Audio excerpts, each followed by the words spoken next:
Good morning, Division 10. Wait a minute. This doesn't look like Division 10. Where did all my students go?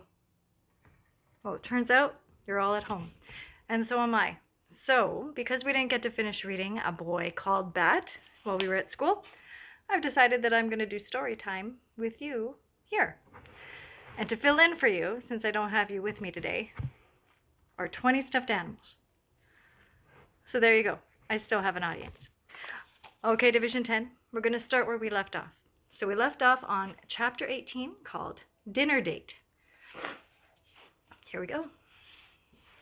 Maybe the best moment of the whole day was when Bat finally felt Thor rustling in the pouch that hung from around Bat's neck.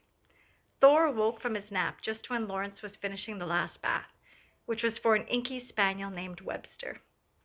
"Lawrence," Bat said, "Thor is waking up."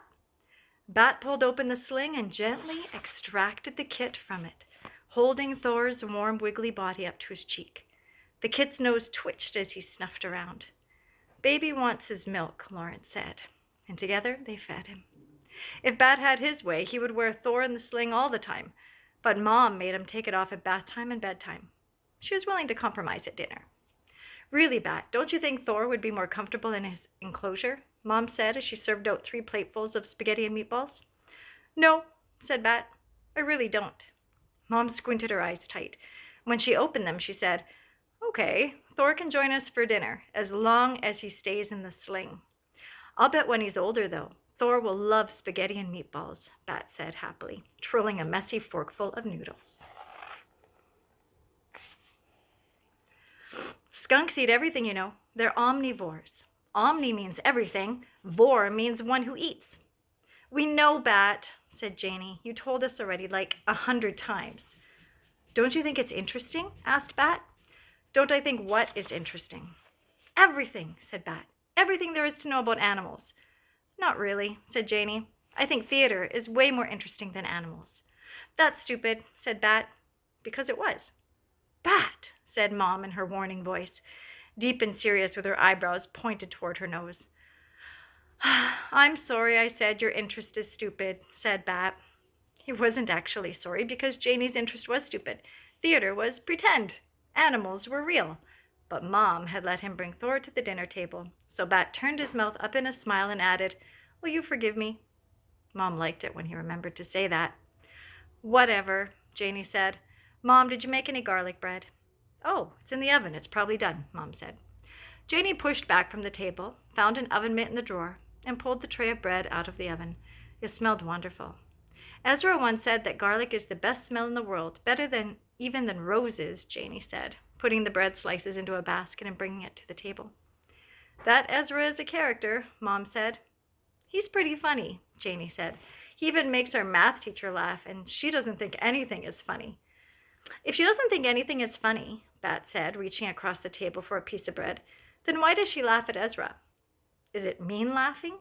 "No, Bat," said Janie. "She thinks Ezra is funny." "Then why did you say she doesn't think anything is funny?"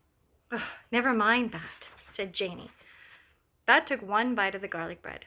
The crust was crusty, and then the inside was hot and squishy. Melted butter glazed his fingers, which he licked one by one. They ate for a few minutes without talking. The only sounds the crunch of biting into bread and the scraping noise of forks against plates as they wound bites of spaghetti. Then Janie announced, "I've decided I'm going to audition for the Queen." "I thought you wanted to be Alice," Mom said. "That was before I read the script," Janie said. "Then I realized that Alice is boring. She just wanders around whining about everything." "You'd be good at that part," Bat said. "You're good at whining." "Mom," whined Janie, "make him stop." "Bat," said Mom, "that wasn't nice." "But I said she'd make a good Alice," Bat said. "But not for a good reason," Mom explained. "Why does the reason matter? I gave her a compliment." "I don't think it felt like a compliment to Janie," Mom said. "Janie, did it feel like a compliment to you?" "No," said Janie. "It was an insult." "You see, Bat," said Mom, "it wasn't a compliment to Janie." Suddenly, Bat wished that he had been wearing his earmuffs and that he hadn't even heard Mom and Janie talking about the play. Sometimes it was just better if Bat kept his thoughts to himself. Bat ate a few more bites of his spaghetti and had almost finished all his bread when he felt Thor wiggling around in his pouch. "May I be excused?" he asked. "Yes," said Janie. Honey, you know it's up to you to model good behavior, Bat heard Mom say to Janie as he headed to the refrigerator to get out the puppy formula. Sometimes, Mom, even I'm not good enough an actress to pretend not to notice when Bat is being weird. Oh, Janie, said Mom. Get out the formula, Bat told himself. Put some in the syringe, warm it up, ignore Janie. Bat knew that sometimes Janie thought he was weird, but still he didn't like to hear her say it out loud. Actually, Janie could be weird too, like when she sang at the top of her lungs in the shower, even when there wasn't an audience, and how she cared if her hair was wavy or straight. Did Ezra even ever think that Janie was weird? Maybe that's what makes Ezra her friend, Bat thought. He likes the parts of her that everyone else thinks are weird. And that's the end of the chapter. In the next video, I'll be reading chapter 19. Bye.